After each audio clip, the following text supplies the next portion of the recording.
to the vinyl community, or the VC. Alright, I'm having some coffee, and I thought it'd be neat to talk about some of my first Holy Grails I got. Like, before I even knew what a Holy Grail was, but you just knew you were stoked to get it, but looking back, you realize it was definitely a Holy Grail.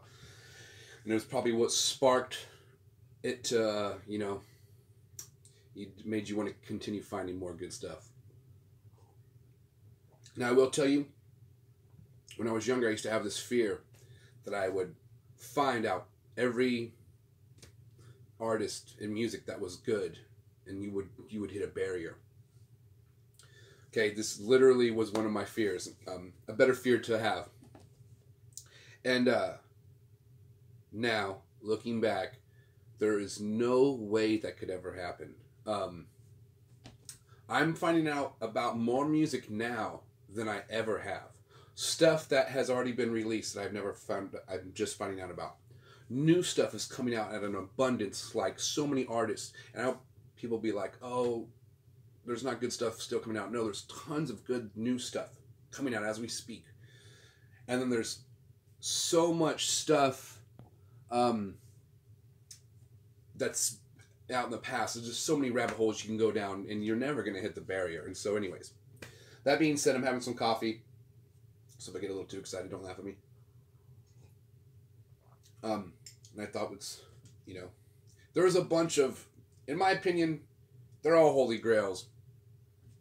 You know what I mean? They're all priceless to me because there's pieces of art that you can listen to, and people put their whole life's passion with another group of people.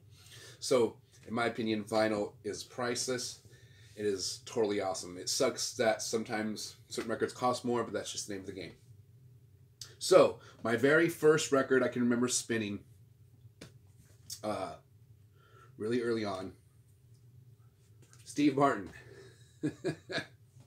I had a little turntable that was a cassette 8-track and a turntable on top, all in one, and these had little 8-inch speakers that I don't think you could take apart from the stereo, but you couldn't take the wires out of the speakers, if I remember correctly. So this is like, I remember spinning this a bunch, and this is not my original one I had from back in the day, but I consider this a Holy Grail. It brings back memories, and this is the first, you know, that I just remember being addicted. I wanted to spin vinyl, and I knew this wasn't music, but it ended up getting there. I think the record that which I should have pulled out, but I have it, is Thriller. I had that when I was a kid, and I had my turntable on top of my dresser. I remember having to stand on my bed and put my record on there and spin that. And I remember the song Thriller scared me. It literally sounds scary. It sounded scary to me when I was a kid. And maybe we now know why. Anyways, which is, I'm going to try to go in chronological order here. So my stepdad loved Jethro Tull. I loved Jethro Tull, and I remember picking it out, like, oh, put on this CD. And or the vinyl he had. But by this time, he was really big on CDs, because CDs were kind of new at the time. So even though he had this on vinyl, you know, we were playing CD at the time. I think we would go back and forth. But anyways, once I started collecting records, I remember going to, I think it was Logos, a place called Logos. It was a bookstore and record store, and I was able to get my own copy. This is my original one that I got. This was back in, like, elementary school. This one's pretty beat up, but was one of my first Holy Grails. I remember putting it on this stereo now. A couple turntables later, my sister gave me her old setup, which was like just cassette player and turntable on top with speakers. I don't think you could take the wires out of, so still was pretty low budget system, but it worked, and that was like my getaway. So this was awesome. Still a great album. I know they just put out the UHQR. I should have got it, and I probably am going to end up getting it and paying more than I should have. And I knew I should have pre-ordered that. But that's a whole different episode. So anyways, this was definitely one of my first Holy Grails, and it still is considered to me. Definitely gets better with age. All right. Try to set these aside. A little sip of coffee. I'm getting a little excited here. Oh, also, I want to give a shout out to JC. He has his own channel, which I've been watching for a little while before I started my own channel, which my channel is very new. And I had been thinking about this for a while, but before then I was, for my, you know, my normal channel that I just scroll through YouTube on, I would watch his channel, and so now I went and followed him from my vinyl channel, threw a comment this morning, and he replied saying, "Hey man, good morning." So I was like, "Oh, right on, man." You know, it's cool how these people, you see them on YouTube, and it's like it's almost they're famous a little bit, which is awesome. You know, not like famous, but you know what I mean. It's cool you get a reply from them. So all of a sudden I go back. This guy followed me, and you know what I mean. I'm like right now I'm you know what I mean. Like he was literally my 5th subscriber, and he's like, "Hey, I subbed to your channel. I look forward to a new episode." So thank you, JC. His channel's called the Flip Side Vinyl Community with JC. His channel's great. Go follow it. Go subscribe. Go click the like button on some of his videos. Very entertaining. Just posted a video like 20 minutes ago, which I'm gonna go watch after I get done filming this. So, anyways, thank you, JC. It means a lot that you sub to my channel, and looking forward to more of your videos, man. He said recently he's gonna start doing 5-minute videos, but it seems like if me and him got together, we would not shut the fuck up. Sorry for my language here, but we'd be talking about vinyl, and you know, I'm sure we have a bunch of other things in common. So, right on. So, the next in the Holy Grail is this. I got this. My mom had a copy of this, so I think I just snuck it out of her collection and it became mine. And like 3 years ago, I dropped the record and it broke. Like this is, knock on wood. It's the only time it's ever happened. Knock on wood again. And I still have the case, and I still put the record inside the case, and I have, you know, I mean, I was like devastated, but I still have it at least. I was, you know what I mean. But so this is an original pressing I found a while back, and it also happened to be the 1000th record in my collection. I know that's kind of like a big thing to hit the 1000th record. And you know how to, anyways, a lot of people, when I was, a while back, people were like, "Man, it looks like you have 1000 records." And I thought I did. And that'll be a whole, you know, and I counted to say I was short, and I was surprised. I thought I would have 1000. So anyways, and this is a while back. I got this one again, and I thought it was kind of neat that it happened to be the 1000th. But anyways, this is a great album. It's Crash Landings, Jimi Hendrix. The artist who did this covers actually lived in my hometown when he did this artwork, I'm pretty sure, because my good friend's mom actually has a giant, he made a certain amount of copies from the original, and it's big, it's beautiful. So anyways, but listening to this record, the first side, the whole, every song now is amazing to me, but I was a little kid, I put it on, and I was expecting, like, I already heard the legendary tales of Jimi Hendrix. So I was expecting like something super crazy. And it doesn't start off crazy. Well, side 2 starts off with Peace in Mississippi. It's an instrumental song. And it just lit me on fire as a kid. That song just took me away. I couldn't believe somebody could play guitar that good. Just the way it sounded. I couldn't stop listening to that song. That song gave me powers. I remember like when I was a little kid, if somebody could beat me at Street Fighter 2, I would turn the sound down on the video game, and I would be like, hold on, put the record on. And no one could beat me. Super neat. So anyways, this is one of my first Holy Grails considered, Crash Landing. If you don't have this, definitely get it. It's worthy. So, let's move on. I'm trying to keep this episode too short because I'll ramble on forever. All right. My stepdad, who was a big influence on my musical taste, took me to my first concerts. Rush was one of our first concerts. I know Rush is like you either love Rush or you hate Rush. I know some people are like, oh, his voice. I could put on the song Natural Science. There's so many songs where he doesn't sing high pitch and you will just be blown away. But if you still don't like that, that's fine. All right, 2112. Now, I knew this was a Holy Grail when I got it when I was younger, but it's still considered a Holy Grail. This is still my original one. Great condition. You can hear the reverb on the cowbell, which you cannot hear the reverb on the cowbell on the direct metal mastering ones. But those are very good and worthy if you can get an original. But the original is still the best sounding one in my opinion. But yes, Rush, 2112, all the Rush are great albums, but it's a must-have. And for people like, oh, what's 2112? I'm going to break it down for you in less than a minute. And first of all, Neil Peart, God rest his soul. Guy was an amazing drummer, writer. It sounds like he was just an amazing person, a real legend. Anyways, it's about the future and how there's no music and the whole world is ran by priests and giant computers. Sounds weird. Anyways, there's no music, but this kid wanders off into a cave and finds a guitar, and he can't believe he has music, and he's never heard this before, and he takes it to the priest, and he's like, you know, look, I found a guitar. What's the deal with this? Why are you hiding this? This is beautiful. This is amazing. And they tell him, hey, we know it's nothing new. It's just a waste of time. You just read the lyrics. It's amazing. But it turns out to be a freaking nightmare of the future. And this kid wakes up and he's relieved, but he's like, man, what a nightmare. What if what if things end up like that? So anyways, so the whole album goes on that journey. And then the music along with the lyrics is freaking amazing. It'll blow your mind if you have not heard it. Yes, so definitely. So now, next, I'm almost done here. Well, no, I got a few more. Pink Floyd Animals. I love all Pink Floyd, but this one I love more. Well, I want to say I love more than Dark Side of the Moon, but I love equally, but in a totally different way. So I remember getting this from that place. It was a library. It was a bookstore, record store. It was huge. It was like 3 stories. Had a basement, middle, and the top is 3 stories of so many damn books and records. And this is still, I have 4 copies of this. I have the new reissue and I have 3 of the old original pressing. I just got one in mint condition of the original. Somebody must have just bought it and didn't use it.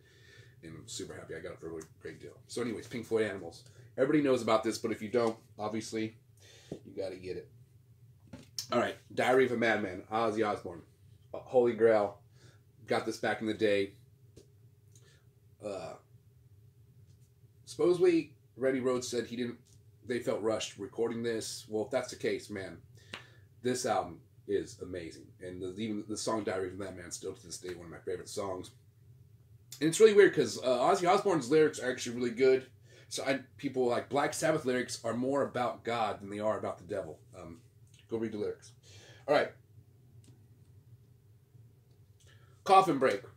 Rupture. This is a punk band. It's freaking badass. And you don't ever hear anybody talk about them. And this is my only copy. I need to get a better copy of this. But I play the crap out of it. And they're just a trio, I don't think they were out for too long. They might have been. They only put out a couple, like 2, 3 records maybe. This is 1990. But there's an album that's a double album, like 2 of their albums on one. And I remember having that CD when I was younger, and I lost it when I was a kid, and I'm bummed out about it, and I'm going to have to probably try to get a new one. But it was additional guitar on Rosy Picture by Jack Endino. So, and it was recorded by Jack Endino. So, obviously, he's big. He did a lot of the grunge bands and stuff back in the day. But this is not grunge. This is, like, totally cool. It's its own type of punk. It's very... just check it out. Check out this album. It's called Coffin Break. The album's Rupture. The first song, World, just started off. You'll enjoy it. It's not like skate punk and it's not like Ramones punk where everything sounds the same, which is fine if that's what you like, but it's like like every song, like the drummer's doing cool riffs, which the bass matches, and it just very, very good. Pink Floyd, Out of My Heart, Mother. Now, when I got this, I had never heard of it. I'm pretty sure it's the first album with David Gilmour. But anyways, it was Pink Floyd. This is like, it was in mint condition back in the day when I got this. And I got it for, well,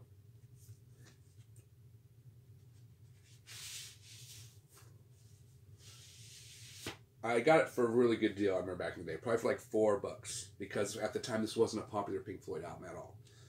I brought it home, and it blew my mind. And I'm still surprised nobody's more...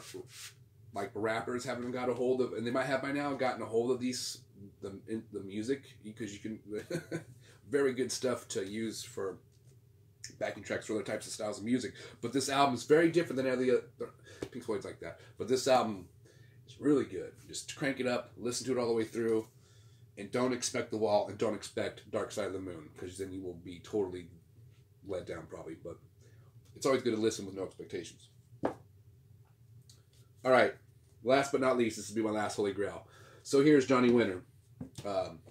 Live Johnny Winter.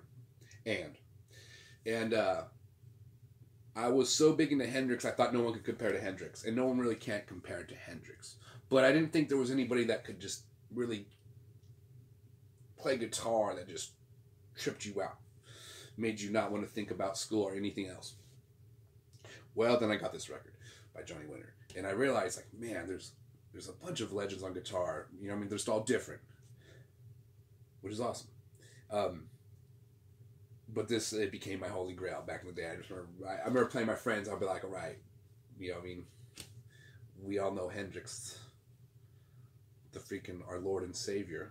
And I would tell my friends, but there's another Lord and Savior, Johnny Winter. And anyways, we put it on and be like, gosh damn, totally different than Hendrix, but just as good in a different way. And yes. And then I think, yeah, there's on that new album, Hendrix put out a while back, there's a song of them playing together. So they got to jam, which is blows me away to even think that that jam session occurred. Well, anyways, that's all the records. I'm going to do my next episode talking about, sorry this episode's so long. If you enjoy me rambling on, thank you. I was going to talk about the different type of collectors in the vinyl community, because it seems like there's some that just really into almost the collecting aspect of having it like a comic book and a baseball card, which I'm fine with that because I used to collect comic books and baseball cards, and I still love comic books. I don't collect them anymore, but I have my whole collection I used to.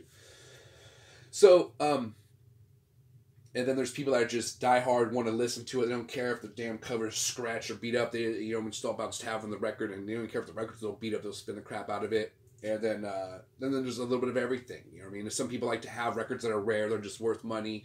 And just knowing that they have something that no one else has makes them feel great. And that's awesome too. Whatever reason you're collecting vinyl, I'm not going to judge you. I think it's just awesome that you're involved in vinyl.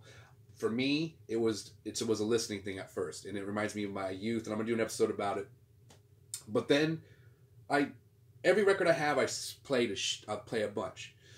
But I do like the collecting aspect about it. I think it's neat that, they can, some of them do become worth more money and some become rare. And I think that's interesting. But anyways, that could be a whole other episode. I think people could relate to that because sometimes I feel like, I've seen a lot of people just buy albums that feel like that it's popular in the vinyl community, but they might not listen to as much, but because they know it's a hot one, they're going to get it. And that's awesome. Like, I've been guilty of that with Steely Dan's Asia. My friend back in the day, he's like, oh, I know you collect Here's a Crate of Records. I went through them all, took out all the golden, good ones I thought, and I left Steely Dan in there, like original first pressing. Because you would see that in the dollar bins all the time. And the time I was pretty young when I got it. I remember putting it on, I was like, what the hell is this disco? I don't listen to disco. And then I seen everybody talking about it in the vinyl community, and I freaking was like, what the hell? I gave that damn, record away. So I bought a reissue, and I put it on. I was like, damn, this record's good. So, anyways, you know how that goes. But now I really like to hear that one. Now at the phase I'm in with my musical taste, which I just love everything so much, that album kicks ass. All right, guys. Sorry this took so long. What's up with your first Holy Grails? Show us what you got. I'd be down to see and totally love to watch that. Anyway, guys, have a great day. Play some vinyl if you have the time, and stay positive. Thanks.